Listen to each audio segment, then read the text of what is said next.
Bonsoir, chers amis, téléspectatrices, téléspectateurs du Zouk, de Zouk Télévision. Bienvenue dans votre émission hebdomadaire, le kiosque. Et j'ai donc l'honneur de vous présenter cette émission-là en compagnie de chroniqueurs que nous connaissons. Donc, on va tout d'abord accueillir Marie-Laurence Delors. Bonsoir, comment vas-tu? Et puis, quelle est ton actualité de la semaine? Eh bien, bonsoir, et puis bonsoir à toutes et à tous ceux qui nous écoutent et nous regardent. Ben, mon actualité est la suivante, c'est sur la question de la démographie. Parce que on a tendance à voir de façon négative la question du vieillissement de la population. Or, le problème ne se pose pas en termes de vieillissement, mais de durée. Vous avez des gens qui vivent plus longtemps et en meilleure santé. Et c'est pas dit que c'est une chose négative quant à l'économie. Simplement, ça nous impose un certain nombre de, je dirais, de choses nouvelles et ça pose le problème de la transmission entre différentes générations. Et donc, par conséquent, la question de la démographie, c'est important parce que on va avoir à se poser la question comment on accueille les nouveaux arrivants qui arrivent chez nous. Et ça se pose différemment en France. Parce qu'en France, par exemple, il y a eu un sondage où on a dit, il y a plus de 50% de Français qui pensent que, qu'il y a trop d'étrangers en France. D'accord? Donc, la question se pose de l'identité. Est-ce que la question de l'identité se pose de façon, racine, repose sur la question de la couleur de peau? Donc, ça se pose. Et c'est d'autant plus important de poser la question de l'identité de façon ouverte qu'aujourd'hui, ça peut faire et ça fait le lit du Front National. Très bien. Ben écoute, merci beaucoup pour ton propos introductif. Effectivement, mais vraisemblablement, on n'est pas le seul territoire à connaître les problèmes de démographie. J'ai vu que la Chine a un gros souci. Pendant très longtemps, il y a eu la politique de l'enfant unique. Et aujourd'hui, la pyramide des âges est vraiment un as de pique, ce qui fait qu'il n'y a pas suffisamment de personnes jeunes pour accompagner les personnes âgées qui arrivent à la fin de leur vie. Donc, on va sans doute en reparler dans le débat, puisque c'est effectivement un fil rouge, une question qui concerne tous les aspects de l'organisation de la vie politique et sociale. Guy Albert Rufin-Duhamel, merci d'être là. Bonjour, comment vas-tu? Comment as-tu passé la semaine et quelle est ton actualité? Bonjour, merci. Bonjour à tout le monde. C'est une semaine assez bien parce qu'en fait c'est une semaine qui sort de un peu l'esprit de vacances. L'esprit de vacances, même si on est préoccupé par toutes ces urgences d'actualité. Pour moi, la question sociale demeure ma priorité. Tu sais que je ne démords pas sur ces urgences, les priorités de cette société, pour nous, la responsabilisation de nos populations, et puis tout ce qui se pacifie aussi. Je suis très optimiste. C'est bizarre que peut-être que la période de Pâques me rend beaucoup plus serein. Je l'étais déjà en partie, mais je suis optimiste. Je vois différemment, avec un grand optimisme, mais surtout une grande lucidité. Donc mon actualité serait toutes les actualités en fait du monde, de France, mais aussi de Martinique, avec quand même une touche d'optimisme et de réalisme et de lucidité. Bon, ben parfait. Merci beaucoup. Et notre Philippe Saint-Cyr national, j'ai envie de dire, et il accepte la taquinerie. Bonsoir Philippe, merci d'être là et puis te poser la question bien évidemment de ton actualité de ta semaine, mais j'imagine que tu es suspendu à la décision du Conseil constitutionnel concernant la loi sur la réforme des retraites. D'abord, bonsoir à toutes les téléspectatrices, tous les téléspectateurs et aux chroniqueurs et à toi-même, bien sûr. Je ne vais pas commencer par ça parce que j'ai plusieurs actualités. Rapidement, on risque de se trouver dans un carambolage demain. Et c'est Carcassonne qui avait prévu cette hypothèse. Guy Carcassonne qui était vous sur le constitutionnaliste. Oui, professeur de droit constitutionnel, le grand. Et il avait envisagé la possibilité d'une imaginez que la décision du Conseil constitutionnel valide, ok, valide le texte. Et imaginez que le Conseil constitutionnel valide le référendum. Ok. Et là, vous avez une problématique. Parce que si le texte est promulgué, il va y avoir un problème, puisque le référendum ne peut pas concerner un texte qui vient d'être publié. Et Carcassonne avait inventé, alors je regarde parce qu'il a inventé un mot très... la susmulgation. C'est-à-dire que susmulgation au lieu de promulgation. C'est-à-dire que le président de la République serait obligé de suspendre la promulgation. Pourquoi ? Parce que si le référendum est autorisé, il faut attendre que le peuple, ça c'est la souveraineté du peuple, il faut attendre que le peuple décide. Alors on risque effectivement de se trouver dans une situation. Alors reprends la logique. Et la Constitution émet sur ce point précis. Alors reprends la logique. La logique, c'est que si jamais le Conseil constitutionnel approuve, donc juridiquement, le texte voté par, enfin pas voté, mais en tout cas décidé par le 49.3, mais aussi approuve l'autorisation du référendum, c'est la susmulgation. Enfin, d'après le professeur Guy Carcassonne qui avait inventé c'est un élément de doctrine sur lequel je demande pas encore appliqué. Une certaine prudence pratique. Oui, mais tu sais que la doctrine est importante, parce que souvent elle influe la jurisprudence. Et la jurisprudence et la doctrine influent souvent le législateur. C'est vrai qu'on se retrouve dans une impasse de carambolage technique. Ouais. C'est ce qui est désolant. C'est un carambolage technique et pas politique. Pas politique. Mais c'est parce qu'il est technique qu'il est dangereux. Ça le deviendra nécessairement. Tu imagines ? C'est cette technicité qui... Mais je pense que le Conseil constitutionnel va invalider au moins certains articles. Parce que là, l'analyse que l'on fait, c'est possible. Bon, alors mon actualité, ça intéresse les enseignants. J'ai lu sur un blog que j'apprécie beaucoup, un extrait d'article d'un professeur américain, Paul Ralph. Il dit ceci: le PowerPoint rend les étudiants bêtes et les profs ennuyeux. Le PowerPoint. Et vous savez que il y a quelque chose de pas faux dans cela. Pourquoi ? Parce que lorsque vous faites un cours par PowerPoint, bien, l'étudiant, il est obligé de regarder le professeur et en même temps de regarder le PowerPoint. Alors, sur certains aspects de présentation de schémas ou de chiffres, c'est possible. Mais vous ne pouvez pas développer un cours magistral à partir de PowerPoint. Cela n'est pas possible. Car il faut suivre les étudiants, voir comment les concepts passent, et puis il y a des échanges qui se font, et c'est difficile. Et lui, il dit alors, il affirme de la façon la plus brutale que s'il y a une baisse de niveau assez important au niveau des universités, c'est à cause, n'est-ce pas, de ces PowerPoints où il s'agit de présenter simplement des, comment vous appelez, des slides, c'est-à-dire des vidéos. Ça fera plaisir aux libertés académiques, notamment celles-là. Mais il y a du vrai. Écoutez, moi, faire remarquer, moi, je suis vieux, très vieux, j'ai un âge canonique, n'est-ce pas ? Et moi, quand je regarde la télé, j'écoute les infos, et puis vous avez les bandes passantes.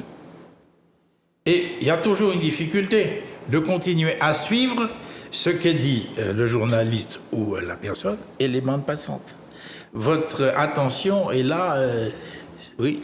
Alors non, mais pour aller dans ton sens totalement, j'ai ce gros problème-là. Mes élèves dégainent leur portable et quand on fait un PowerPoint, qu'est-ce qu'ils font ? Ils photographient le PowerPoint de manière à s'absoudre de la nécessité de prendre des notes parce qu'il y a une mémoire scripturale. Il y a une mémoire fondamentale, visuelle, une mémoire auditive, visuelle sur le tableau, mémoire auditive quand on écoute le professeur, et puis la mémoire, c'est écrire le cours. Eh bien, ils n'écrivent plus. Ils font des photos du PowerPoint et forcément, je leur demande, s'il vous plaît, prenez quelques notes.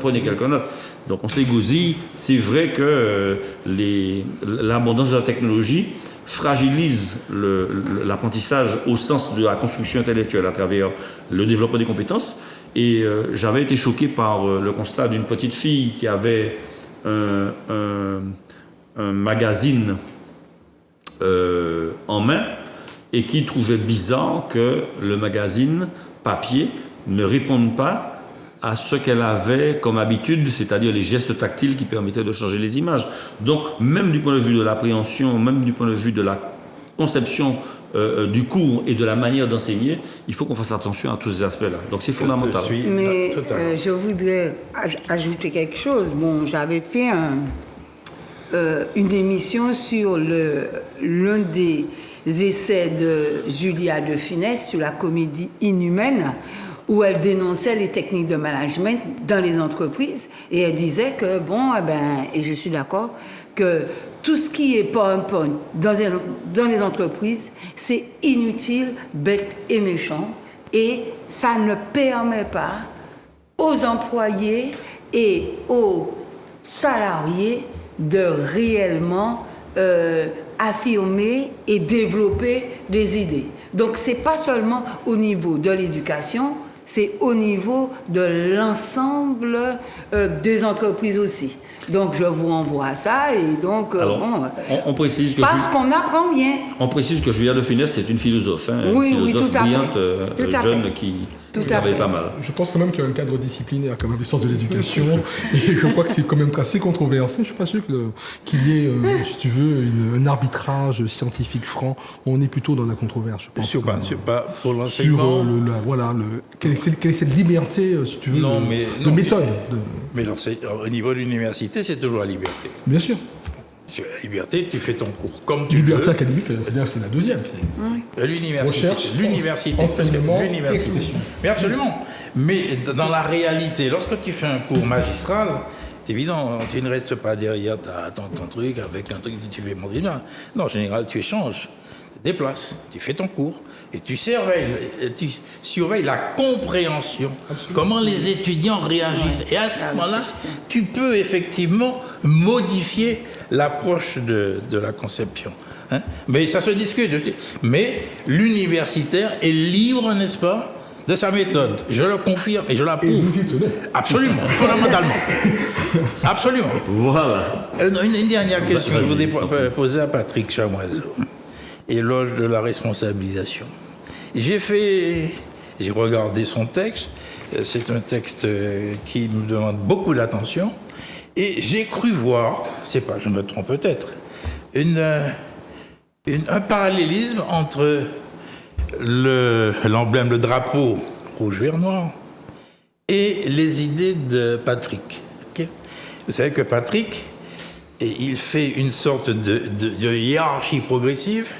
Il y a le territoire sur lequel tu nais, la terre natale. Tu as le lieu, qui est quelque chose d'un peu plus où tu te rends compte d'où tu es par rapport, n'est-ce pas, aux autres.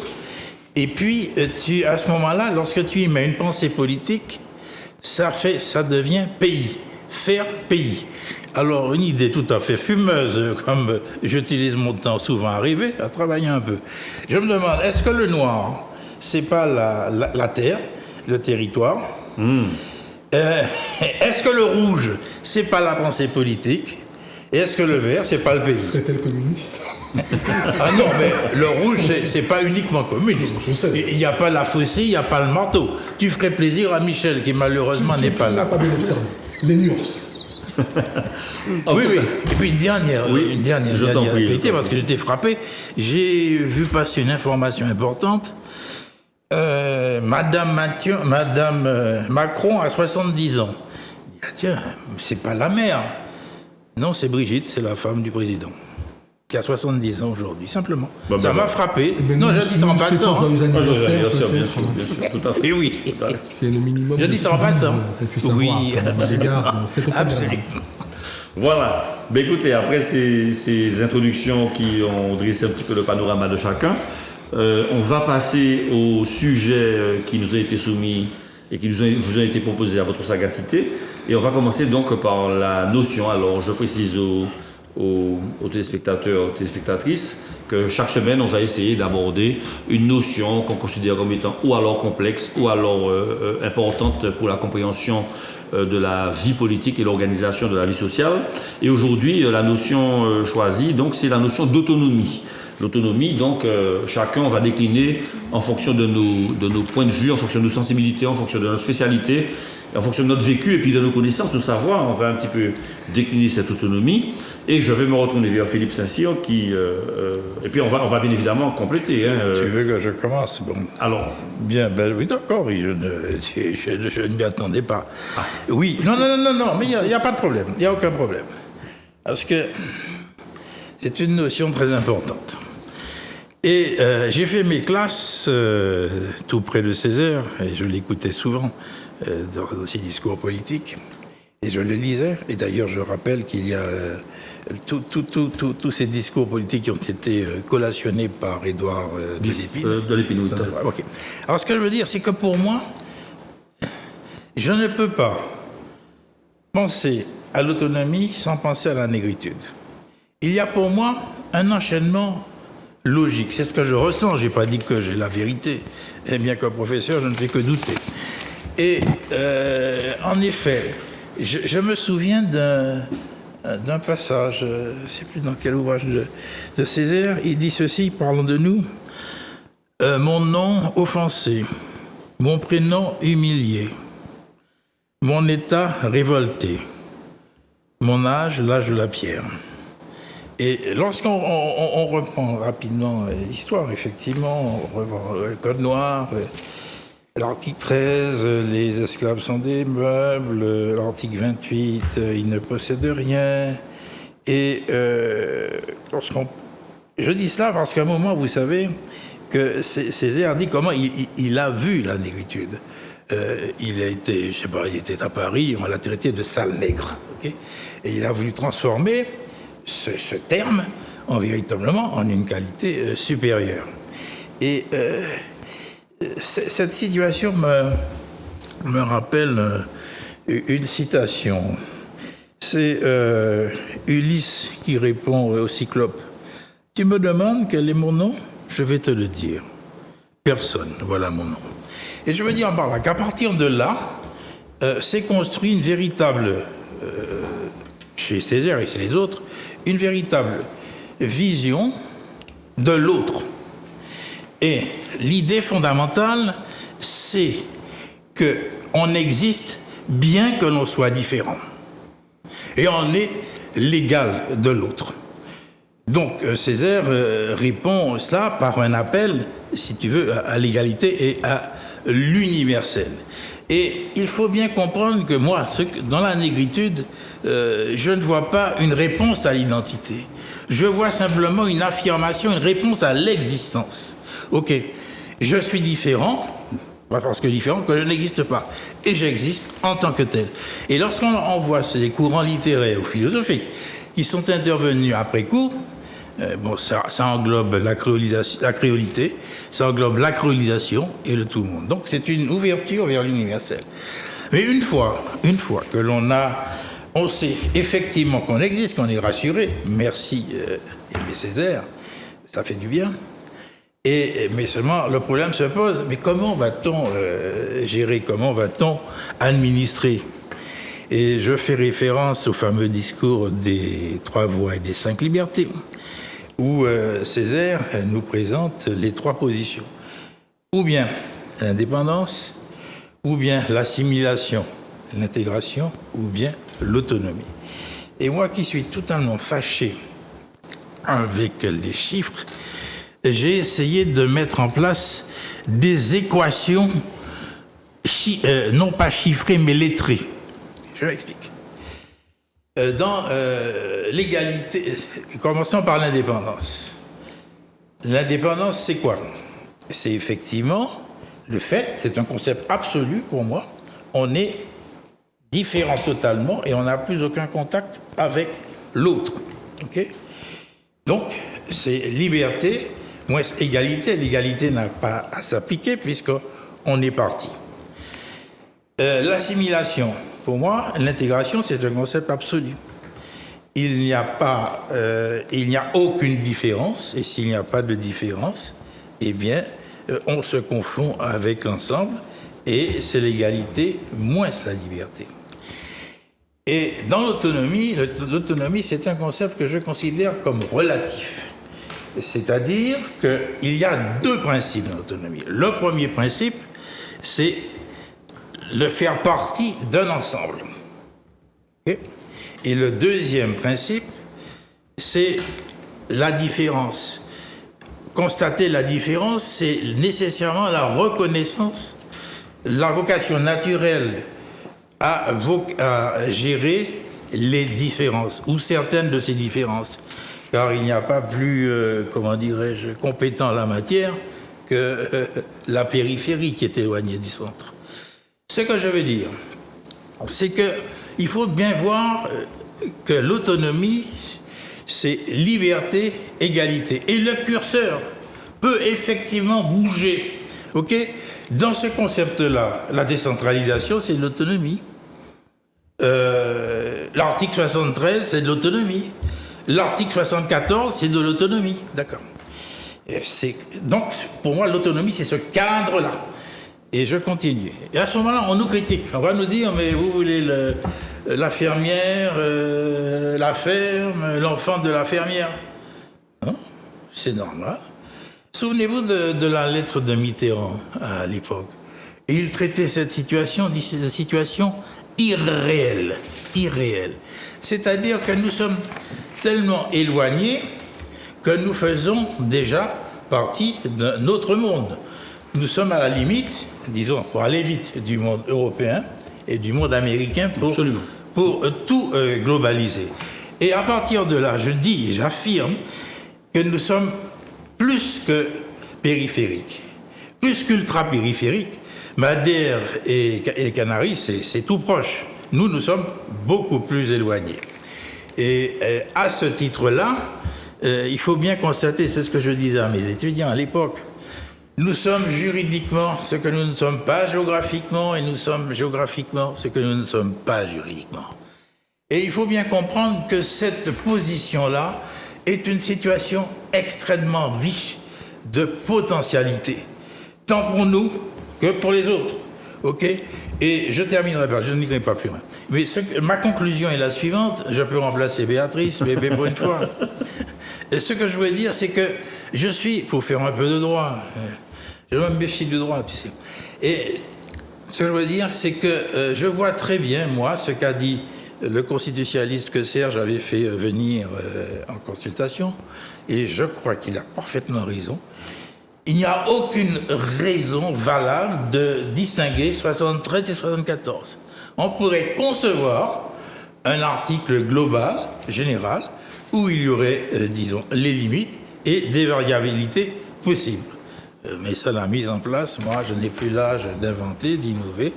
Et je crois que je donne parfaitement raison à ce collègue constitutionnaliste. C'est ce qu'il faudrait faire. Voilà, excusez-moi, j'ai été très très long. C'est pas mon habitude. Je vous promets, je ne dirai plus rien. Non, mais on y revient pas. Non, parce que c'est important. C'est important. L'autonomie doit être expliquée parce que elle fait peur. Elle fait peur parce qu'on ne la comprend pas bien. Et je te remercie beaucoup. Enfin, on te remercie beaucoup pour ces éclaircissements. Et donc, si je résume un petit peu, l'égalité des droits, c'est-à-dire la possibilité de bénéficier de traitement juridique et de traitement du point de vue social égal, mais le droit à la différence dans ce que tu as dit par rapport à notre situation géographique. Nous ne sommes pas géographiquement européens, mais ni français. Par contre, du point de vue du droit, du point de vue de l'intégration, j'ai envie de dire, de la nationalité et de l'intégration juridique, nous sommes bien français européens, donc nous y avons droit. Alors, Guy Albert, est-ce que tu peux donner ton point de vue et puis compléter éventuellement tes analyses? Oui, mais en fait, c'est quand même une question, parce que l'autonomie est une nouvelle question politique. Pour moi, je pense qu'il y a eu des trajectoires d'autonomie. C'est-à-dire ça a été pour moi un continuum de vision, de pensée. Et ça doit, si tu veux, c'est quand même très difficile sur un plan académique de définir qu'est-ce qu'on veut vraiment. C'est-à-dire parce que là, on parle de la notion d'économie, mais la notion d'économie pensée par rapport à un groupe. Il n'y a pas une notion universelle d'économie ou d'autonomie, non, c'est pas possible. C'est-à-dire que je crois qu'il faut à un moment interroger réellement le besoin. Alors, c'est quoi ce besoin d'autonomie? Qu'est-ce qu'on embarque dans ce besoin d'autonomie? La souveraineté, l'autodétermination, l'identité, l'espace de socialisation. Qu'est-ce que contient ce besoin? Et il est basé sur quel constat? Nos inégalités, nos injustices, nos discriminations, un sentiment, une perception d'abandon ou encore de colonisation. Est-ce que ce mot n'est pas non plus le fait de dénaturer ce qui conviendrait le mieux? Une sorte de mot valise dans lequel on met tout, quoi. Voilà, donc ça veut dire quoi? C'est quoi le besoin, si tu veux, sémantique qui va porter cette notion? Car c'est toi qui as embarqué le mot dans un contexte notionnel. On est bien d'accord. Absolument. Mais aussi, quels sont les moyens, la mécanique, la méthode. C'est-à-dire, quand on parle d'autonomie, on parle aussi de quels moyens, de quelle mécanique, de quelle méthode, par rapport à quel besoin. Et puis, un grand problème, celui de l'agenda. Car toute politique publique appelle forcément une notion d'agenda. Et on ne peut pas non plus dissocier un besoin politique de modèle de développement et de modèle de sécurité sociale, de sécurité juridique et de sécurité politique et de responsabilité, je veux dire, de ceux qui le demandent. Responsabilisation davantage.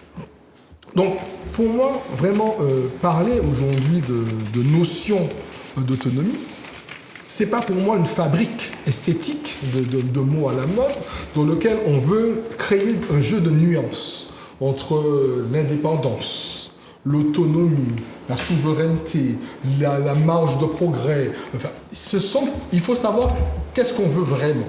Et je crois que la Constitution, à travers deux articles socles, l'article 73, mais aussi l'article 74, est aisante. C'est pas cette Constitution qui va nous aider à savoir qu'est-ce que nous définissons comme étant l'autonomie. C'est pas possible non plus. Et puis, est-ce qu'aujourd'hui, est-ce que cette autonomie, c'est le fait de réduire aussi nos marges de consommation par rapport à nous, c'est-à-dire ce qu'on appelle réduire nos dépendances. C'est-à-dire qu'on se sent dépendant de grands tout. Alors, en l'occurrence, la France, cet ensemble-là, puisque c'est bien de ce dont nous parlons, et que cette question de réduire nos dépendances, ça va à tous les niveaux. Ça va réduire nos dépendances alimentaires, énergétiques, écologiques, juridiques, sociales, culturelles, tout ce qu'on peut avoir comme besoin.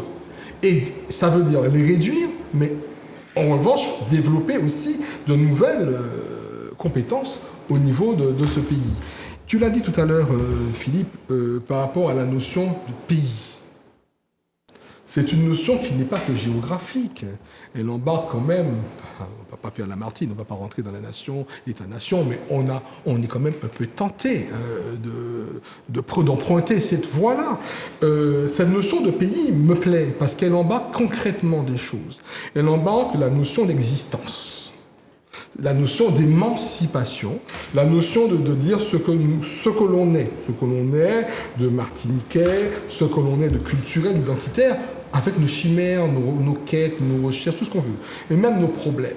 Mais là où c'est beaucoup plus complexe, c'est quand ce mot a traversé tant d'histoires, tant de résistance, tant de désaveux. N'oublions pas que de 2008 à 2010, la gifle suprême, 55% des votants en Martinique et 80% de Martiniquaises et de Martiniquais qui disent clairement non. N'oublions pas aujourd'hui ce que ça a donné aussi comme analyse sociologique, analyse anthropologique, et comment après toutes ces déclarations, y compris les déclarations des mouvements indépendantistes très concrètement projetant à terme je crois que tant qu'on n'aura pas défini le besoin aujourd'hui de ce pays en termes de gouvernance, les moyens dont dispose ce pays en termes de responsabilité de gouvernance, la mécanique, la méthode et l'agenda, pas que politique, mais l'agenda idéologique également, parce que les gens, ça bouge. Je crois que parler d'une notion d'autonomie, ce serait faire ce qu'on a fait depuis Césaire, jusqu'en 2023, on n'y arrive pas, parce qu'on met une réponse, on met une solution en hypothèse sans avoir pris le temps de vérifier effectivement est-ce que ce qui convient à ce besoin, en l'état de nos moyens, de nos ressources, de ce que nous voulons exactement, et de l'agenda dont nous disposons, et des urgences de ce territoire également, et des problèmes de ce territoire également, est-ce que la solution toute faite, construite, est l'autonomie. Je veux quand même te rassurer, Oui. je suis autonomiste, hein, Bon. donc je le dis D'accord. sans problème. Mais je veux juste conclure sur ça. Ça veut dire que cette autonomie, oui, mais qu'est-ce qu'elle va porter concrètement à la vie au quotidien d'une population aussi discriminée? Très bien. Alors, merci beaucoup pour ton complément. On voit bien que tu interpelles du point de vue de la pertinence de l'outil, puisque tu... Oui, c'est un outil. Voilà, c'est ça. Et avant de donner la parole à Marie-Laurence, je souhaiterais quand même rappeler certains éléments. La France n'a pas promulgué systématiquement des décrets d'application concernant les améliorations apportées aux familles hexagonales tout de suite. Hein. Par exemple, quand Victorine Lurel a proposé une loi sur l'égalité réelle, ça voulait dire que l'égalité n'était pas effective. Le SMIC est entré en France en 1950, il a été appliqué aux Antilles en 1970. Enfin, on n'arrête pas. L'histoire de la Martinique et des Antilles a été une suite de frustration, une suite de mauvais rendez-vous, une suite de rendez-vous ratés, une suite, j'ai envie de dire, de traitements à part, dans la mesure où les décrets d'application ne donnaient pas tout de suite à nos amis, enfin à nos compatriotes, l'égalité qui leur était due, dans la mesure où on était département français. Alors, Marie-Laurence, donc ton point de vue là-dessus, et puis je pense qu'on va un petit peu rebondir dessus parce que c'est important, oui. Vas-y, Oui. donc pour Oui, l'autonomie. merci. D'abord, je voudrais faire un constat. Depuis les 2 consultations de janvier 2010 et jusqu'à aujourd'hui, on constate qu'il y a une volonté délibérée de confondre évolution institutionnelle et évolution statutaire. Et cette confusion est parfois relayée par des journalistes.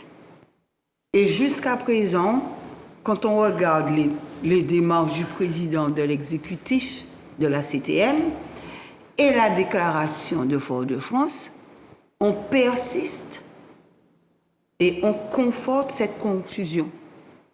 Or, il faut distinguer les deux. L'évolution statutaire, ça suppose une révision de la Constitution. Et on sait bien que dans la Constitution, c'est prévu, si la Martinique veut changer, on informe, et non seulement on informe, mais on consulte les Martiniquais. Et l'évolution institutionnelle, pour faire rapide, c'est ce qu'on connaît aujourd'hui, à savoir le renforcement de la décentralisation. Or, justement, aujourd'hui, c'est ouai ou baoui. On a ce même jeu-là concernant le drapeau. Le drapeau était censé être le drapeau de la CTM, et des jeunes qui vont dans la Caraïbe, bon, les jeunes sportifs, etc. Et aujourd'hui, qu'est-ce qu'on constate? Qu'il est devenu un drapeau martiniquais. Et tout le temps, on est dans des postures.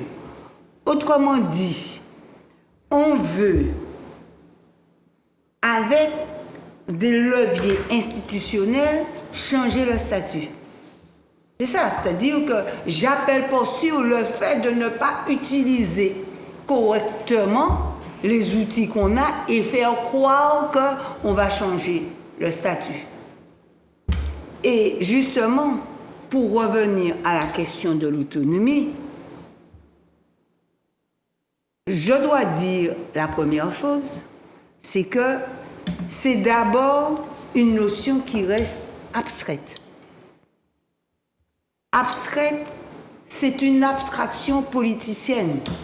Et c'est pourquoi je préfère parler d'une stratégie raisonnée, raisonnable, de réduction progressive des dépendances, avec un calendrier, une évaluation. Il faut sortir aujourd'hui des grands concepts creux, et ça, l'autonomie en Martinique, c'est ça. Quand on regarde, puisqu'on a la Nouvelle-Calédonie, depuis 1957, la Nouvelle-Calédonie est autonome. Ne se pose pas la question de savoir, ça fait plus de 40 ans qu'ils sont autonomes. Autrement dit, ça revient au drapeau. Il y a une citoyenneté néo-calédonienne, d'accord? Il y a un hymne et l'identité repose sur le droit du sol. C'est pas une question de race, c'est le droit du sol. Combien de temps vous êtes en Nouvelle-Calédonie? Bon voilà, et vous êtes calédonien. Donc aujourd'hui, si on veut être vraiment précis et si on veut que ce pays-là progresse, il faut parler avec des mots concrets, justes, et on y arrivera. Mais tant qu'on restera dans ouai ou pas ouai, nous là, mais nous parler ça, mais en même temps c'est le drapeau, mais en même temps c'est le drapeau de la Martinique, et qu'on met partout sur les bâtiments, il faut savoir. Il faut savoir. Le peuple martiniquais a droit à la transparence, et si on veut vraiment parler de statut, il faut le faire clairement. Je rappelle que les deux consultations de janvier 2010, on sait bien pourquoi ça a capoté. D'accord?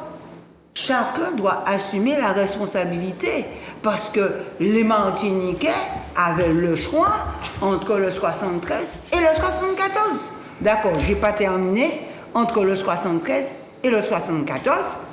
Et on n'a pas fait ce qu'il fallait, tous les partis politiques concernés, pour rendre ce processus désirable pour l'ensemble des Martiniquais. On est resté dans des postures et dans des intérêts de parti. Et résultat du compte, on a raté le coche en 2010, en 2009, puisqu'en 2009, on voulait la consommation et rien d'autre. D'accord? Donc, voilà ce que je voulais dire. Très bien. Merci beaucoup. Alors, très rapidement, en 2009, il n'y a pas eu d'études, ni sociologiques, ni anthropologiques, pour savoir pourquoi et ce que voulaient dire ces grandes manifestations populaires. Il semblerait que c'était des manifestations intégrationnistes, c'est-à-dire qu'on demandait davantage de force. Bon. Maintenant, concernant les consultations, beaucoup de personnes, notamment ce qu'on appelait à l'époque les départementalistes, ont entretenu des peurs. Et les départementalistes, ils avaient la position de dire que ce qui était bon pour la France, eh bien, forcément, c'était bon pour la Martinique. Je rappelle que la Martinique fait 1000 km² et que la France fait 551 000 km². Donc, ce n'est pas tout à fait la même chose. On n'a pas d'industrie en Martinique, ou très peu, EDF, la Sara, et puis quelques petites industries, tandis que la France a quand même quasiment 18% d'activité de secteur secondaire. Et pour poursuivre, je souhaiterais préciser, en donnant la parole à Philippe après, qu'on est parti quand même d'expériences qui sont cruelles.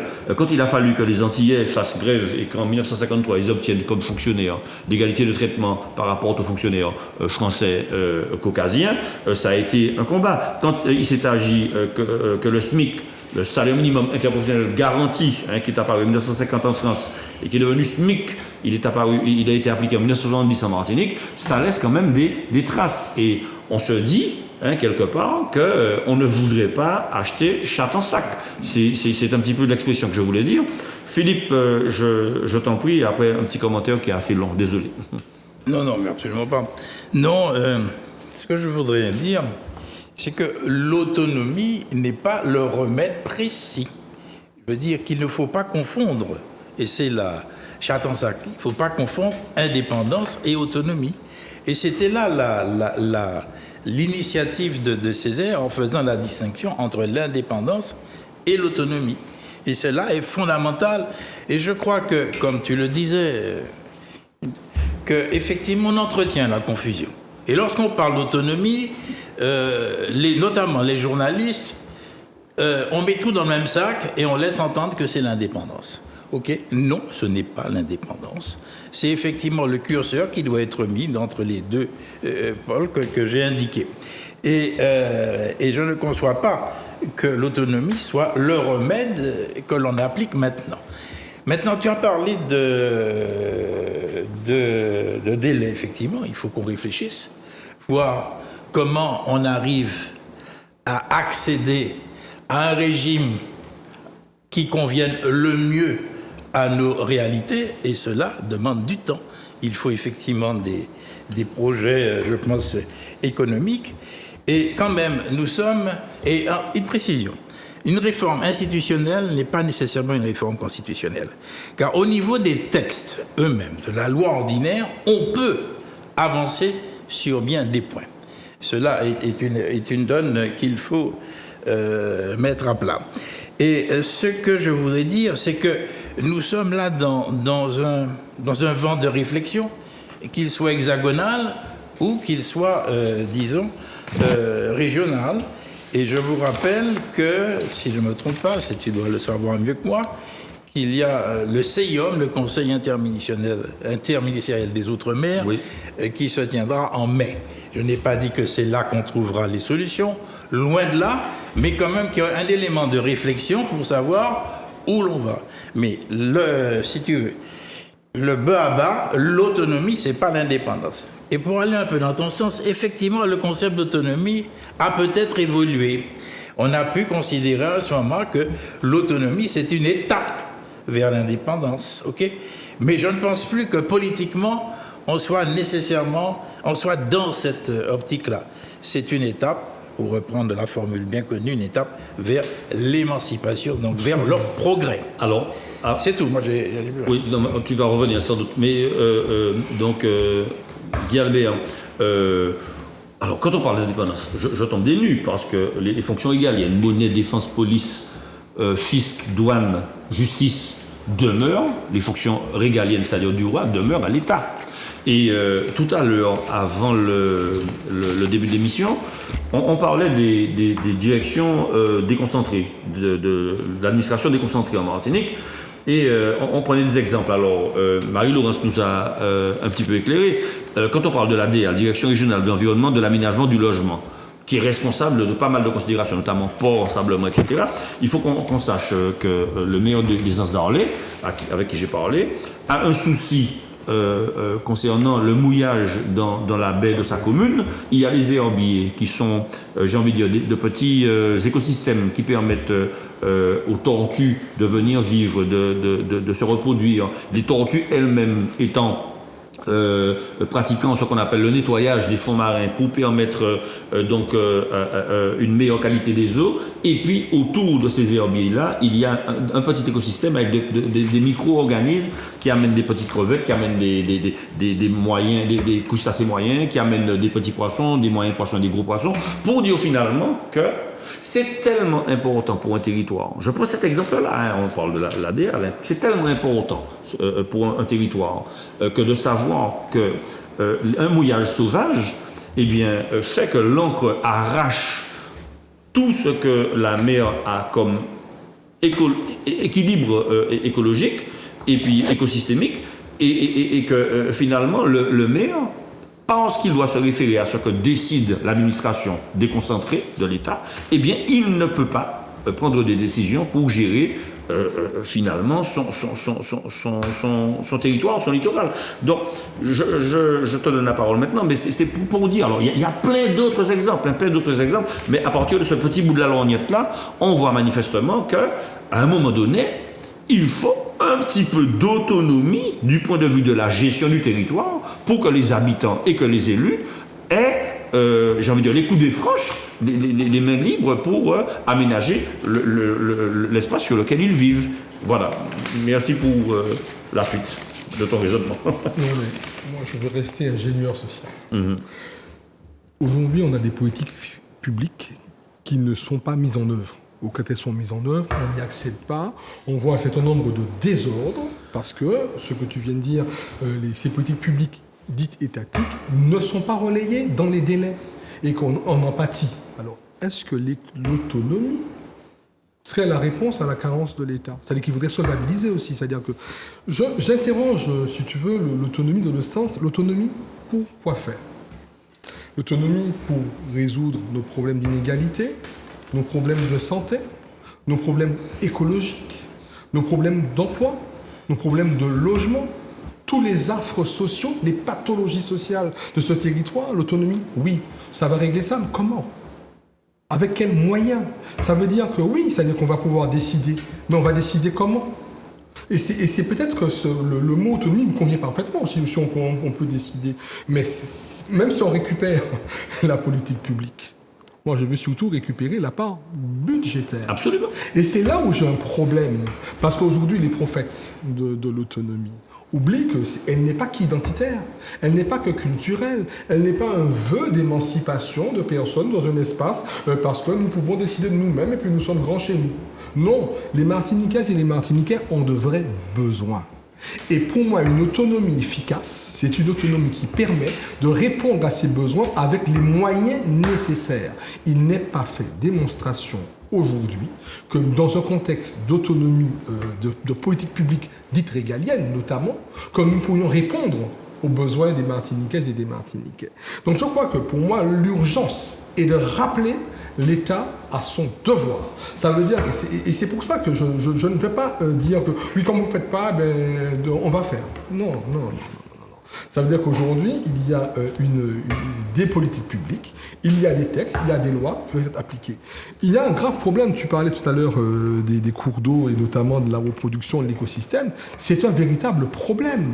Et même si nous sommes autonomes demain pour ça, moi je voudrais bien qu'on nous dise avec quoi on le fera. Et je n'ai pas cette démonstration. Et c'est pour ça que l'autonomie ne peut pas être une réponse sociale si l'autonomie n'est pas solvabilisée par de vraies politiques publiques qui nous permettent aujourd'hui de disposer des moyens, des ressources nécessaires. Quand on voit bien toutes les marges d'autonomie qu'on a acquises, et heureusement qu'on en a acquises beaucoup, ça fait qu'aujourd'hui, on a davantage d'inégalités parce qu'on n'a plus le relais financier. Donc oui, et c'est pour ça que je dis que si c'est uniquement une autonomie symbole, comme on a l'habitude de nous donner, oui, c'est dans le symbole, c'est une autonomie symbole. Nous ne voulons pas de la philosophie d'autonomie, nous voulons que les Martiniquaises et les Martiniquais accèdent à leurs droits. Et je sais qu'aujourd'hui, tout à l'heure, notre collègue a parlé comment s'appelle, de l'appel de Fort-de-France, oui, qui est un appel qui est magnifique. Je souscris, je n'ai aucune réserve. J'ai vu dernièrement les fameuses voies marron qui ont été délibérées, notamment. Ce sont de belles initiatives. Mais je ne veux pas que ce soit uniquement des initiatives symboliques de société portées par les sources humaines et les sources sociales. Mais il faut qu'à un moment qu'il y ait des réalités. Et la première marge d'autonomie, c'est de régler le problème que nous avons avec la gestion des finances publiques. Et tant qu'on ne va pas mieux gérer les finances publiques dans l'autonomie de nos territoires, et ce sera un vrai problème. Tant que nos impôts continueront à partir, tant qu'effectivement que nous continuerons à subventionner un État qui en retour ne fait pas ça, ne joue pas le jeu, c'est peut-être là le premier pas à gagner, c'est d'avoir l'autonomie justement de cette gestion de finances publiques. Alors, je te remercie. Je voulais rebondir sur ce que tu as dit. Tu disais que tu ne veux pas, tu n'acceptes pas de faire à la place de l'État. Alors, je te dis, aujourd'hui, la CTM a pris parti de s'engager financièrement dans la reconstruction des hôpitaux, alors que ce n'est pas son rôle, c'est le rôle de l'État. Pour dire finalement... Au détriment de quoi ? Au détriment certainement de choses, mais en choisissant les priorités. Aujourd'hui, les hôpitaux sont dans une situation de délabrement avancée et la population a besoin d'aide, alors forcément, il y a nécessité de faire. On parle bien sûr de choisir des priorités, mais au détriment, certainement d'aspects qui comptablement vont se voir, mais comme on dit, il y a des choix à faire, puisque faire de la politique, c'est aussi choisir. Alors Marie-Laurence, je te donne la parole et puis on va sans doute faire un dernier tour de table. Concernant ce qui vient d'être dit autour de la table, est-ce que tu as à rebondir dessus? Ce que je pense, c'est que aujourd'hui, les Martiniquais, après les 2 consultations de 2010, ont dit, même si on pourrait penser qu'il y a eu beaucoup plus de votants, mais il n'empêche qu'il y a eu un peu plus de 40% de gens qui se sont exprimés. 55%. Ouais, 55. Merci. D'accord. Le premier, pour la première consultation. D'accord. Donc, qu'est-ce qu'ils ont dit à la seconde aussi? Ils ont dit, maintenant, on veut l'assimilation législative dans la France, dans l'Europe, mais avec une identité martiniquaise. C'est ça qu'ils ont dit, clairement.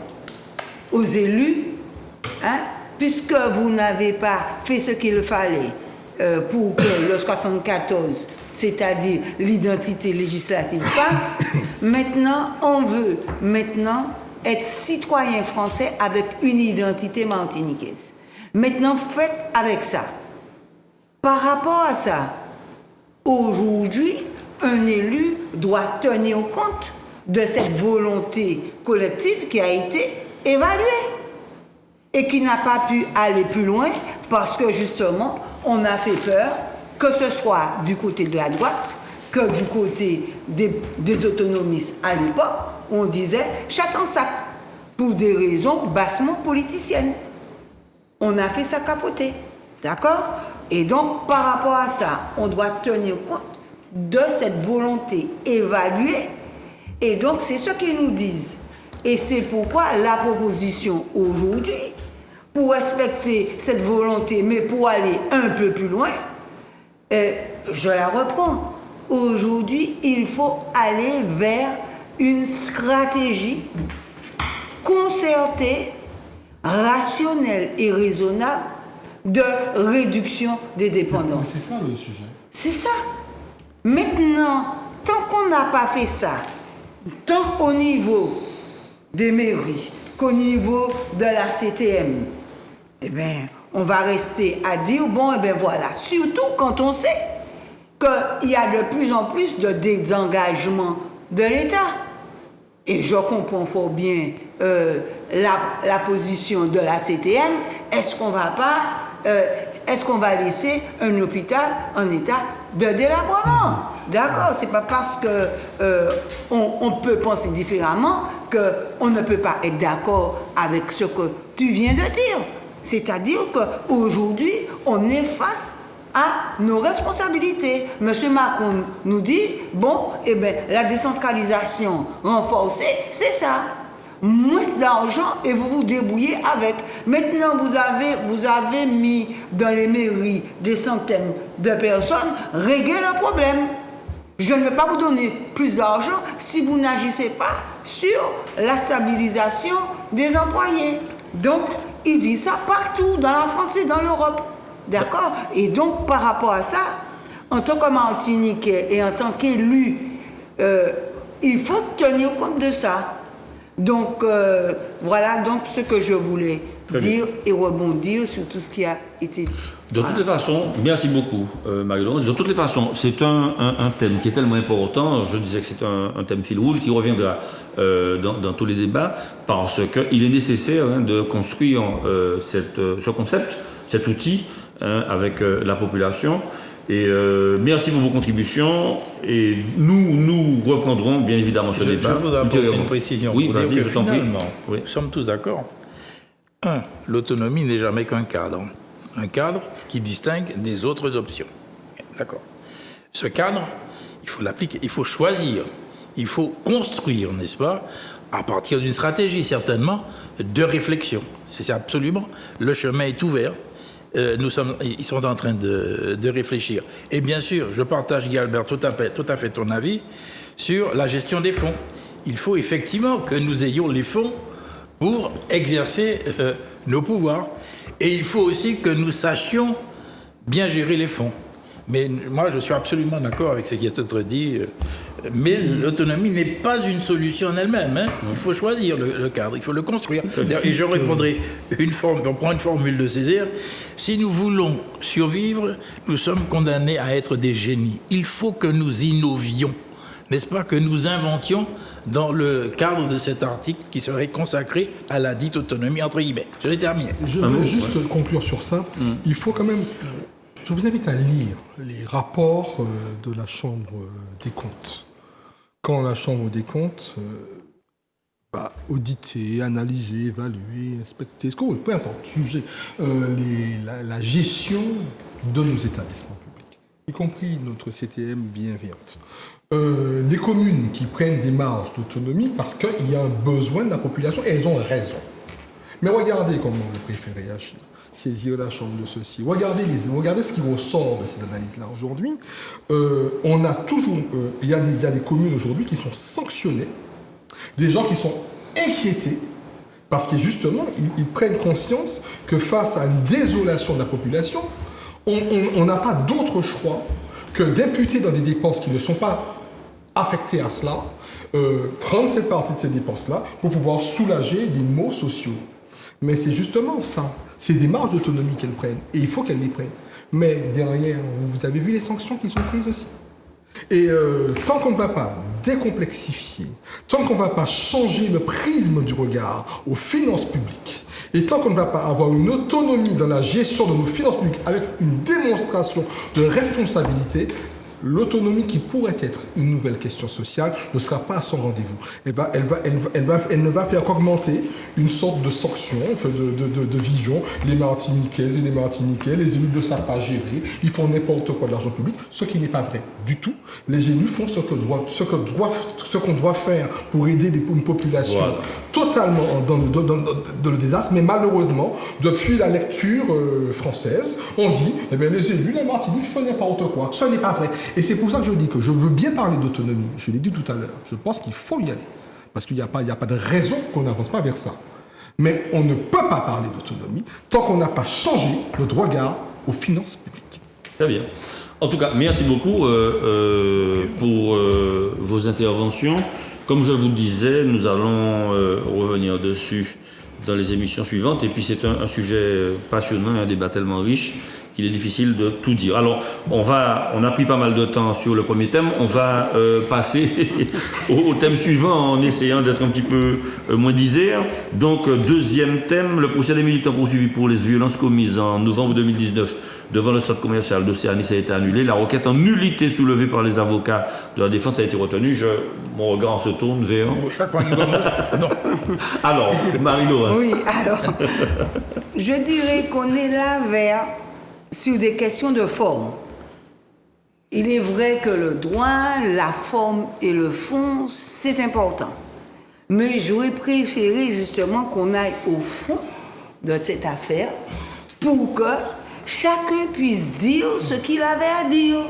Autrement dit, Pouchi Betia poursuivre ses militants et Pouchi, ses militants, fait ça. Or, on a évité le débat d'un côté comme d'un autre. On l'a écarté. Oui. On a tué le débat. On a tué le débat. Or, justement, chaque fois, on rate des occasions importantes. Alors, c'est vrai, tant mieux pour les militants qu'ils ont été libérés, mais tant pis pour le débat. Et c'est comme ça en Martinique, on n'arrive pas à vraiment prendre un débat, on va dire, dépassionné sur des questions de méthode, sur des questions de fond. D'accord? Donc tout le monde est content. Bon, ben voilà. Et ben tant pis pour le débat. Voilà ce que j'avais à dire. Merci beaucoup. Alors, Guy Albert, de toutes les façons, la loi n'est pas là non plus pour gérer les héritages du passé, de l'histoire, de la colonisation. Voilà, hein, donc la loi, elle dit le droit, et le droit, il est plutôt mathématique. Je t'en prie. Je suis pour qu'il y ait une distance et une vigilance académique dès lors qu'on embarque des faits historiques dans le débat public. Je crois qu'à un moment, on ne peut pas non plus prendre l'histoire et puis en faire un élément d'actualité. L'histoire est une science à part entière et ça demande une certaine méthode. Mais je pense quand même que la loi tient compte quand même de l'empirisme, de l'expérience, et qu'on ne referait pas les mêmes choses. Je crois que ça s'est déjà vu dans les lois passées. Hein. On a déjà été libérés et puis remis en esclavage, par exemple. Oui. Donc, mais je crois que la loi en tient quand même compte des leçons. C'est quand même dommage que dans cette affaire qu'il n'y ait pas eu de débat. En plus, je ne suis même pas convaincu que c'était pas intentionnel. C'est une question technique de premier niveau. Le parquet qui a fait une faute de procédure, la nullité est évoquée, puis on nous dit gentiment, effectivement, on a mal fait, puis il n'y a pas de procès. Tu penses que c'est intentionnel? C'est une esquive. Je crois qu'à un moment, j'ai même presque envie de provoquer la discussion, pourquoi pas.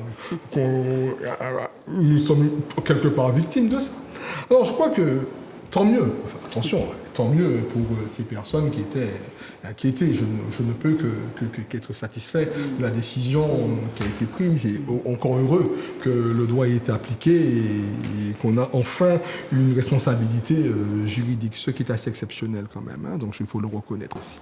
Et je salue aussi le mérite de ces avocats qui de toutes leurs forces ont été dans ces dossiers-là, ont pris des risques et ont su faire entendre une voix procédurale. Mais pour venir au fond, ça c'est la forme. On parle bien de sujets récurrents. On parle bien toujours de cet empoisonnement de notre sol par la chlordécone. On parle bien de lieux emblématiques. On parle bien de protestations. Vous savez, on était déjà dans un procès de rupture, comme dit Jacques Vergès, où d'un côté, les gens sont persuadés d'être dans leurs droits, pourquoi pas d'ailleurs, et d'autres sont persuadés d'être dans leur aussi, et que la discussion n'était plus possible. Il aurait été bien de porter ce débat au niveau de l'opinion publique. Alors pour le moment, on a des manifestants, c'est-à-dire qu'on parle de manifestants, de gens qui protestent, etc. On parle d'activistes. D'activistes, et ça, c'est pas très bon, parce que ça limite la protestation à une catégorie, à un groupe. Mais je crois que de manière beaucoup plus sérieuse. Quand on interroge, et ça, je pense que la recherche progresse un peu dessus, hein, cette société qui doit dorénavant vivre avec ça. Et tu vois bien vu que la CTM, il n'y a pas si longtemps, je crois que c'est le 27 mars de mémoire, a voté quand même une loi marron pour sortir une fois pour toutes 55 propositions, je crois, dans la loi, 55 mesures. On voit bien qu'on a tous envie de sortir de ce problème-là. Et chaque fois qu'il y a une petite opportunité de débattre, alors quand c'est pas à la cour, on nous met à la porte. Chaque fois, j'ai l'impression que c'est une balle de ping-pong. Non, je crois qu'à un moment, il va falloir qu'il y ait un vrai débat. Et un débat avec un vrai arbitrage, un arbitrage populaire, et de manière à faire sortir, parce que je crois que ce qui s'est passé à Océanis, c'est un épiphénomène, c'est cette personne, c'est pas... Bon, c'est pas ce qui va changer, c'est pas là. Mais on a applaudi, si vous voulez, le fait que des personnes ont été remises en liberté, ne sont plus inquiétées par erreur technique de procédure. Mais la question qui me ronge, si c'était pas intentionnel, permettez-moi de douter, si nous avions été jusqu'au bout de ce débat, quelle aurait été l'issue pour ces personnes? De toutes les façons, c'est reculé pour mieux sauter. Hein. Mais évidemment. Bon. Et c'est pour ça que je dis aujourd'hui que je suis très bien. Je ne suis pas tout à fait tranquille et non plus pas dupe. Tout à l'heure, j'avais dit mes actualités, j'étais devenu lucide. D'accord.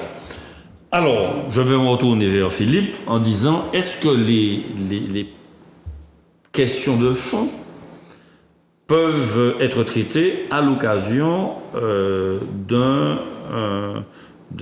procès pour manifestation devant un centre commercial? Est-ce que c'est possible, ça? Les questions de fond, globales, générales, si vous les traitez devant un tribunal correctionnel, ce débat n'ira pas loin. Okay? Moi, c'est le juriste qui parle. Bon, j'ai regardé le dossier, les éléments, bien sûr. Il y a une nullité de procédure, n'est-ce pas? Et ils n'ont pas été déférés dans les 6 mois, 6 mois à l'autorité 2019, judiciaire. 2020. Il y avait entre 10 jours et 6 mois. Ok. Le procureur de la République n'en a pas déféré. Bon.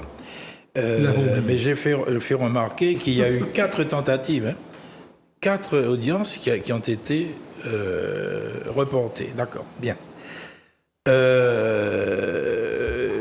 Ne croyez pas que les choses soient gagnées. Il peut y avoir appel. Ah oui, il peut y avoir appel. Le parquet peut faire appel. Je ne sais pas. Est-ce que le parquet, il n'avait pas les moyens de gérer? Vous pensez que le parquet l'a fait sciemment?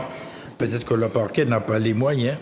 Mais je dois dire que là, pour une fois, je salue la sagesse du tribunal qui s'est fondée, n'est-ce pas, sur un argument juridique, n'est-ce pas, pour arriver à ce résultat. Et à partir de là, je dirais que je retrouve confiance en la justice. Mais regrette peut-être qu'il n'y ait pas eu débat, mais le débat devant le tribunal correctionnel, vous faites bien des illusions. Il faut qu'on arrive à un débat sur le problème du chlordécone. Mais on a l'occasion, et certainement demain nous aurons l'occasion d'y revenir pour poser le problème. Mais au niveau nous aurions eu la jurisprudence sous la protestation. Hein? Sur là? Le droit de protester. Oui.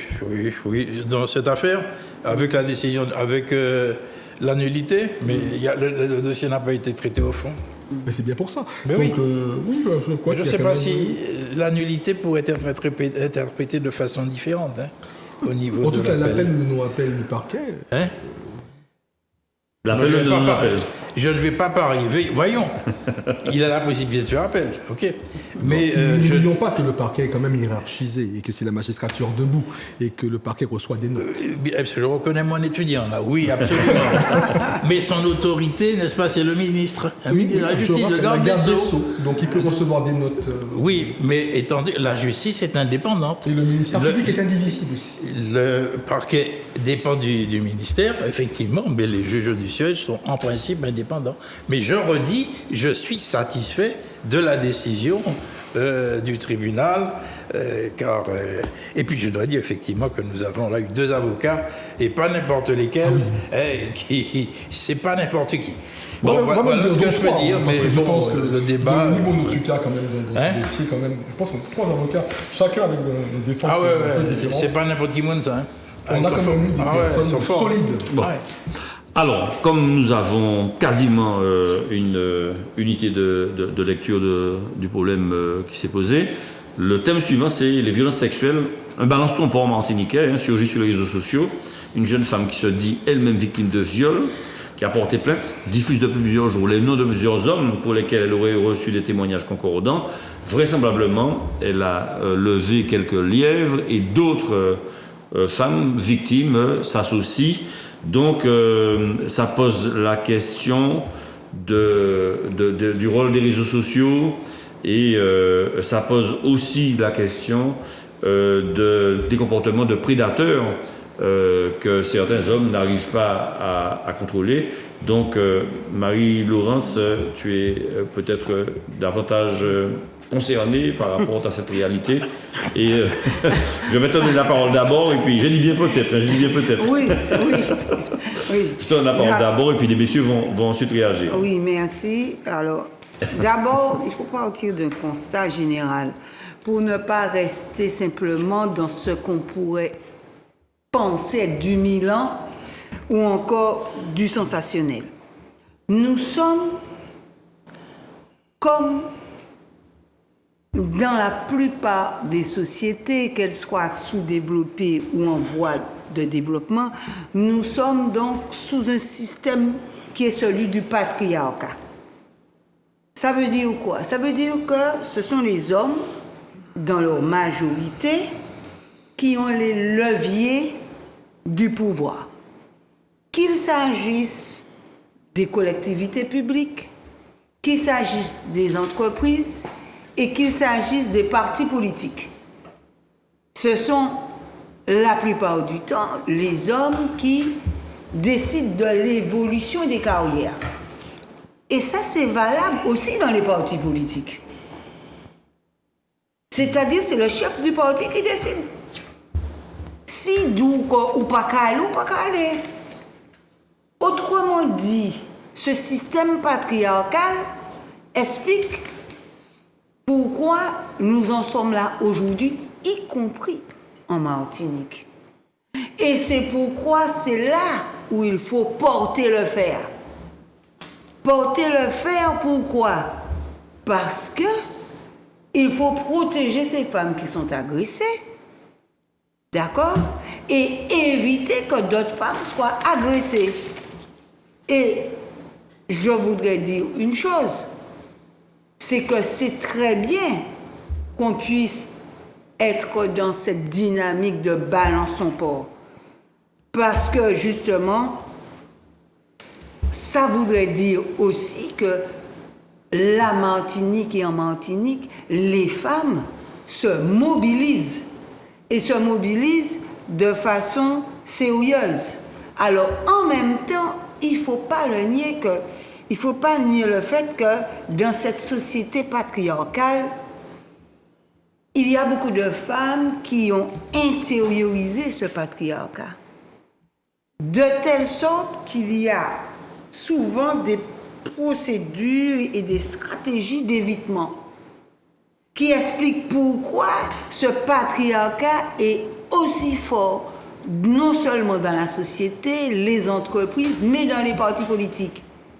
Quand on regarde ce qui s'est passé dans le parti La France Insoumise, comment un chef de parti impose à l'ensemble de son parti la réintégration. Et la aide d'honneur est faite par les femmes. On l'applaudit pour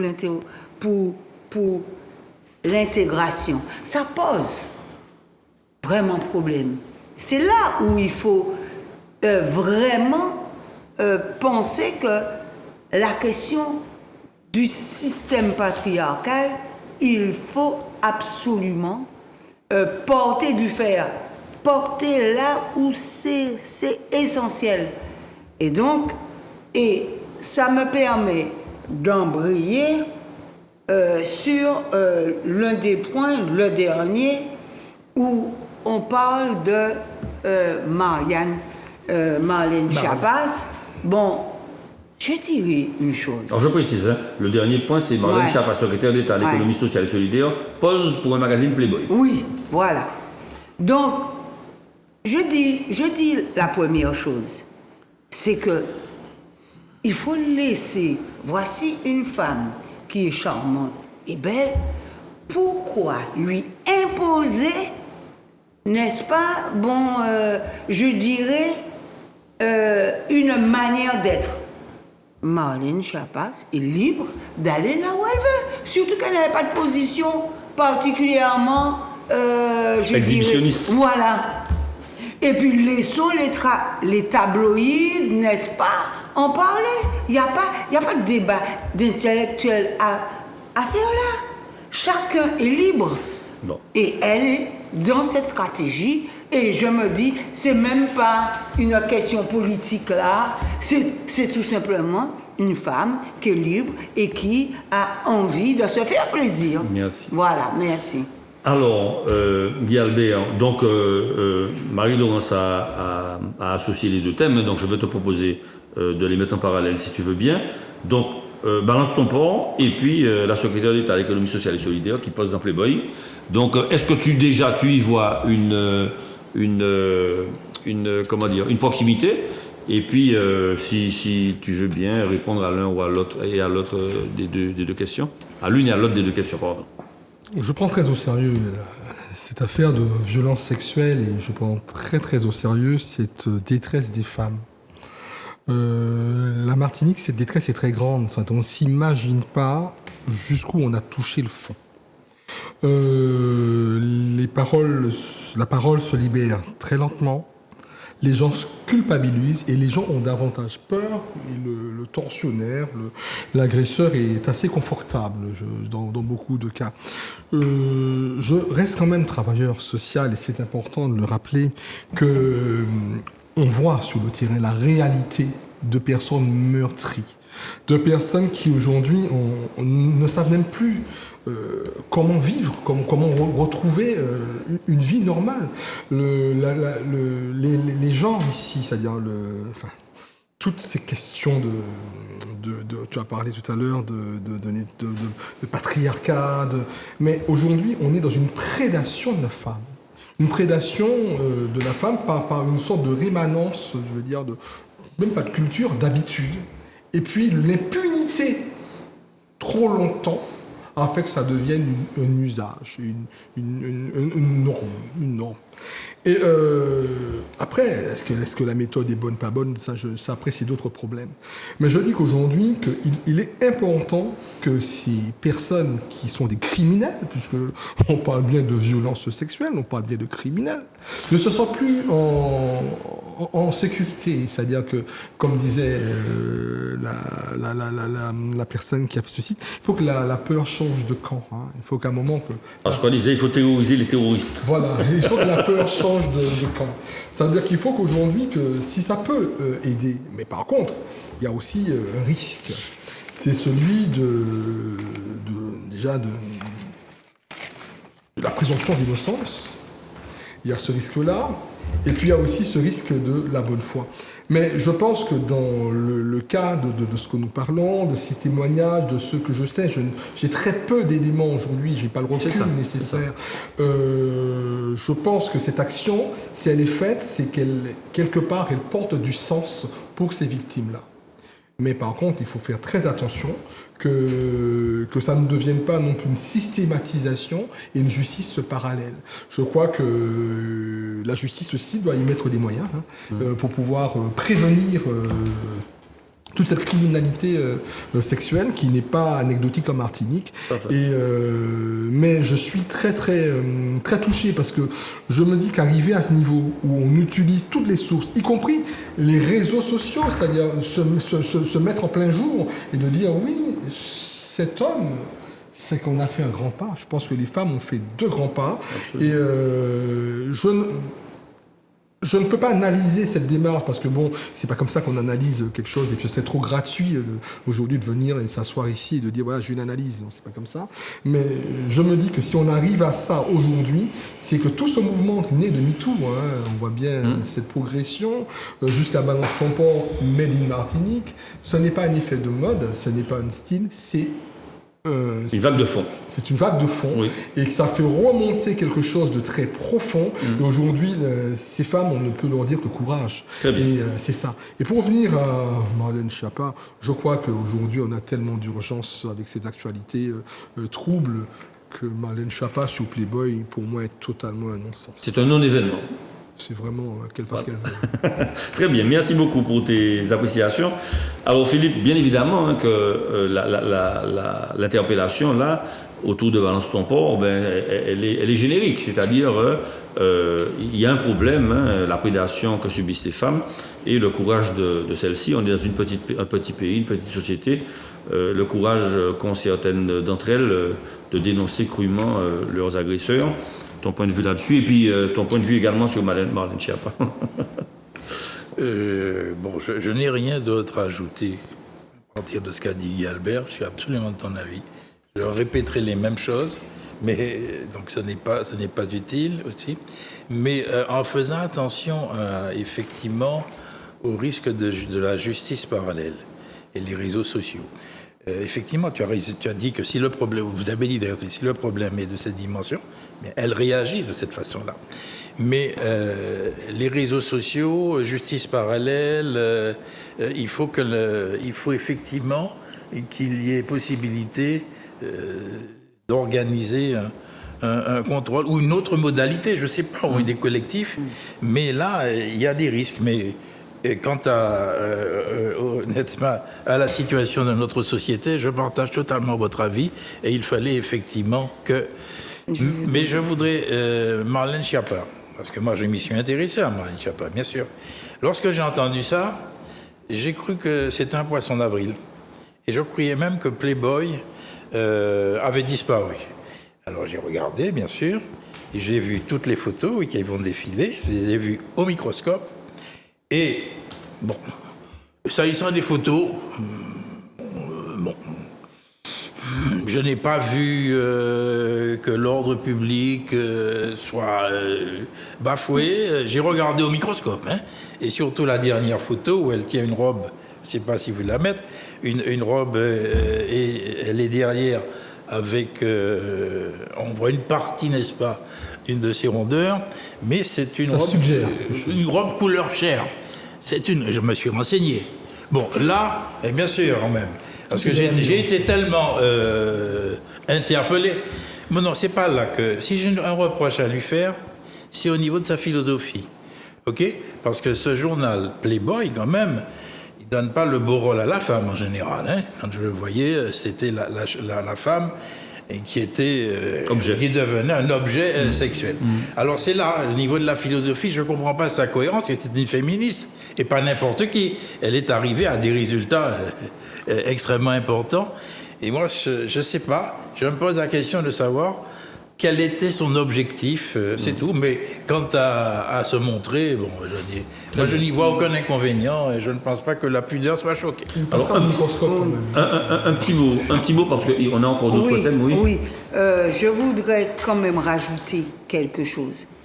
Il faut dire qu'en Martinique, que des femmes puissent, même si pour certains ça peut paraître, je dirais, aller trop loin, qu'elles puissent dire et affirmer que voilà, j'ai été agressée, c'est quelque chose d'extraordinaire. Ah oui, monsieur.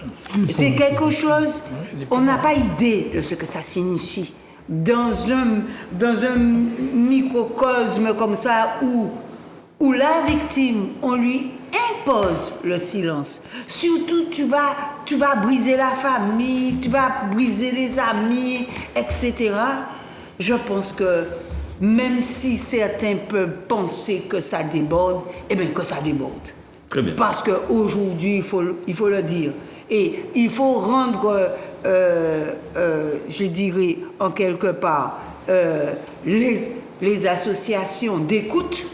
Il faut leur dire aussi merci, parce qu'il y a SOS Crise, il y a les femmes battues, il y a la Mévite, etc. Toutes ces associations d'écoute, il faut leur dire merci. Très bien, merci beaucoup. Donc là, il reste à peine 8 minutes. Xavier Chevalier, oui, un journaliste de Martinique Première, pris à partir à plusieurs reprises lors d'une rencontre culturelle organisée au Lamentin pendant ce week-end de Pâques, il aurait été victime de propos racistes. Alors, Guy Albert, est-il possible d'exercer le métier de journaliste en Martinique quand on est un caucasien? Désolé de déterminer la personne par sa couleur de peau. Déjà, je crois que je suis très scandalisé par la violence. Ouais. L'incivilité vis-à-vis, je ne regarde pas la couleur de peau, pour moi ce monsieur a été victime d'une violence telle qu'il décrit, je n'ai pas les faits, mais il a pu effectivement ressentir un certain traumatisme. Mais permettez-moi quand même de nuancer quand même, parce que derrière tout ça, je ne sais pas si on peut parler vraiment de racisme anti-blanc. Je n'aime pas ce mot. Je n'aime pas ce mot. Ça enlève au mot racisme qui suppose une idéologie, qui suppose aussi une hiérarchisation. Nous ne sommes pas en meilleure position. Je crois que c'est l'extrême droite qui fait monter de toutes ses forces avec la famille Le Pen, cette notion de racisme anti-blanc. Alors qu'il y ait une violence à l'égard de ce journaliste, ça c'est normal, qu'il faut que ce soit sanctionné et qu'on n'a pas le droit d'abuser de violence. Mais aujourd'hui, qu'on qualifie cette violence de racisme, ça me gêne. Ça me gêne. Et puis il y a aussi quelque chose que... Ça interroge aussi parce que on parle de Xavier Chevalier, mais il y a toutes les personnes, les blancs, il ne faut pas les appeler caucasiens, je ne sais pas dire ce mot, les blancs qui sont ici, disent tous la même chose. Ce pays a muté. C'est-à-dire qu'aujourd'hui, il y a une colère, il y a une sorte de haine vis-à-vis qui va jusqu'à des menaces, mais quelquefois même jusqu'à de la violence physique. Regardez ce qui s'est passé pendant la crise Covid, avec le départ des médecins. Des dizaines de médecins.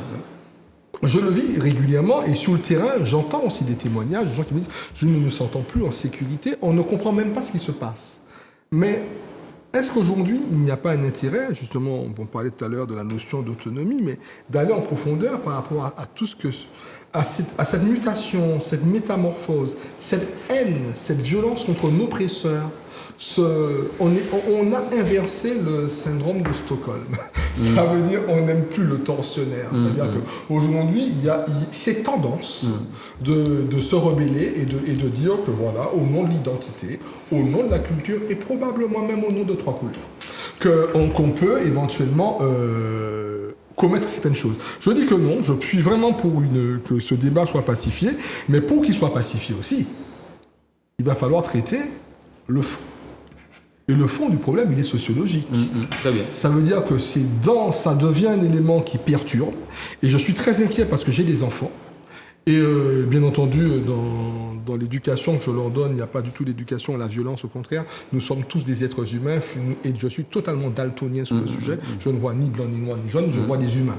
Mais par contre, je suis inquiet parce que ce qui est arrivé à M. Chevalier, mais qui est arrivé à plein d'autres personnes et qui continue à monter, et ce n'est pas par hasard, on parle d'une rencontre culturelle quand même, organisée, on voit bien déjà dans ce sirop-là, on voit bien sur les réseaux sociaux comment cette partie de la population martiniquaise, puisque qu'on le veuille ou pas, ces personnes font partie de la population martiniquaise, on compose. Mais il y a une urgence aussi, pas que politique, mais une urgence de recherche, à savoir jusqu'où on ira et qu'est-ce que pourra donner, je veux dire, cette haine, est-ce qu'elle va augmenter ou pas? D'accord, très bien. Merci beaucoup. Philippe, ta remarque, alors vraiment... Oui, très rapidement, cette attitude est totalement inadmissible. C'est évident. Mais, alors, sur le racisme anti-blanc, bon, c'est un débat philosophique qu'on avait déjà abordé, il faudra revenir sur ça. On peut se poser la question, mais je ne pense pas que là, il y ait du racisme. Non. Je ne pense pas, mais ça peut se faire, ça peut exister. Mais ce que je veux dire, c'est la montée de la violence, parce que ce journaliste a été victime de ces injures, même rapace en la rue a manié un problème, mais quand je je veux dire qu'il y a une montée de la violence, elle est générale, c'est là le problème. Tu es en voiture, quelqu'un te brûle la priorité, il a juré, c'est ça, et puis il a juré mauvais manière. Donc c'est là, moi, la problématique que je ressens, la violence qui monte, n'est-ce pas, dans notre société, qui est terrible. D'accord. Alors, dernier thème, parce que là, on a vraiment pas... Non, mais je voulais dire deux choses concernant ça. Oui, je voudrais dire, premièrement, que c'est condamnable, une telle attitude, qu'un journaliste européen puisse être agressé dans l'exercice de ses fonctions, ce n'est pas admissible. Et cette conception, il est victime d'agression. Pourquoi? Parce que, justement, certains pensent une conception rétrograde de la tradition, de l'identité, de la culture. C'est à nous, personne parlait, etc. Alors, à ces personnes-là, je leur dis, qu'est-ce que vous faites du révérend Père Péchon? Qu'est-ce que vous faites de Francis Affergan? Qu'est-ce que vous faites de Lafcadio Hearn? Tous ces gens qui nous ont appris sur nous-mêmes et sur notre environnement. Voilà ce que j'avais à dire. Très bien, très bien. Alors, je souhaiterais que tu rebondisses aussi sur l'appropriation culturelle. Parce qu'il y a aussi un débat, puisque tu as lancé le thème, il y a aussi un débat. Alors, juste un mot, il y a une amie de ma fille qui avait reproché une fille européenne de porter des dreadlocks, de porter des locks en disant que il y avait une souffrance derrière cette coiffure de cheveux-là. Alors, quel est ton point de vue là-dessus? Non, mon point de vue, c'est qu'aujourd'hui, on est dans une conception étriquée, non seulement de la culture, mais de l'identité. L'identité, c'est quelque chose d'ouvert. C'est pas quelque chose qui repose sur une couleur de peau. Comme moi, je l'ai dit, l'identité doit être ouverte et multiple. C'est la somme de nos appartenances. Donc, on ne peut pas refuser qu'un Européen puisse faire des dreadlocks, etc. Comme moi, je pourrais porter un costume breton. D'accord? Et donc, aujourd'hui, c'est cette conception-là qui explique pourquoi des Martiniquais peuvent adhérer aux thèses de Marine Le Pen. C'est cette identité qui est mortifère. Autrement dit, c'est nous qui sommes là, donc l'autre là qui a venu, faut que chacun chez soi. C'est ça? C'est ça. Très bien. Parfait. Alors, dernier thème, mais je vous demande vraiment 1 minute, puisque en 1 minute, on n'a pas le temps de faire l'autre, mais j'aurais voulu vous écouter sur Elisabeth Borne, qui reçoit mardi prochain, qui a reçu mardi différentes délégations afin d'évoquer l'avenir de l'archipel. Il s'agissait de la Nouvelle-Calédonie. Près d'1 an et demi après le référendum contesté, on rappelle très rapidement que ce référendum avait été réalisé dans des conditions sanitaires assez particulières. Les Caldoches qui vivent plutôt dans les villes avaient pu être sollicités, avaient pu être alertés sur la tenue de ce référendum. Les Kanaks qui, eux, étaient un petit peu plus éloignés dans les campagnes, n'ont pas pu être touchés par leur parti Kanak pour participer convenablement à ce référendum. Ils avaient demandé un recul du référendum pour permettre une mobilisation véritable de leur peuple, ce qui n'a pas été autorisé par la France. Donc la France a joué d'un petit subterfuge en maintenant ce référendum qui s'est soldé par la victoire des Caldoches, des Blancs. Je te vois sourciller, donc je vais me retourner vers toi, Guy Albert, je te donne la parole d'abord. Bon, c'est un piège. Non, mais je pense qu'il faut rester dans une vision globale quand même de ces vraies questions d'identité. On est 1 an et demi après un référendum contesté et on est sur un agenda trouble quand même. L'agenda, il n'est pas pacifié. L'urgence, c'est ça, là. 1 an et demi après, on est à 2 jours près, alors que demain, nous avons une grande actualité, là. J'ai l'impression que alors, il y a peut-être 2 choses. Peut-être qu'il y a vraiment eu une urgence extrême et que ce pauvre archipel va s'écrouler dans va disparaître. Qui vont suivre et qui va disparaître. Peut-être qu'il s'agit d'une vision apocalyptique, mais ça m'étonnerait de ça. Je crois que, oui, on verra bien qu'est-ce que ça va sortir de Matignon, mais je crois que, pour moi, dans ce calendrier-là, l'urgence de Matignon, à mon avis, devrait être davantage la question qui nous concerne. Des retraites. Très bien, merci d'avoir entendu 1 minute. 1 minute également. Oui, 1 minute. Moi, je pense sur cette affaire que ceux qui sont sur la Nouvelle-Calédonie, je leur dis, faut pas rêver. C'est-à-dire que la situation en Nouvelle-Calédonie n'est pas la nôtre. La Nouvelle-Calédonie a son autonomie depuis 1957. Et s'ils sont là aujourd'hui, c'est le fruit de la lutte et de leur propre histoire et de leur propre engagement. Et qu'aujourd'hui, qu'ils puissent aller voir Mme Borne, si c'est pour eux le moment, eh bien pourquoi pas. Très bien, voilà. Merci beaucoup. Philippe? Oui, je ne connais pas les urgences. Je crois que c'est Borne qui les a fait venir ou ceux qui ont demandé. Bon. Mais alors, il y a des élections provinciales. Ils ont demandé. Ils ont demandé, donc ils les abandonnent. Bon. Mais il y aura aussi prévu des élections provinciales. Et le gros débat sur ce point, c'est la constitution du corps électoral, qui est fermée. Okay. Depuis les accords de 1998, il faut être natif et résident depuis plus de 10 ans. Ouais. Bon, alors les problèmes sont en cours et moi je ne sais pas sur quoi ça va déboucher. Je trouve ça curieux. Je ne sais pas. J'ai l'impression que le dossier doit évoluer. Je ne sais pas. Je ne connais pas le fond de l'affaire. Mais je pense que... Et puis il y a l'histoire qui avance rapidement au niveau international. Hein, vous savez, les centres d'intérêt se modifient. Absolument.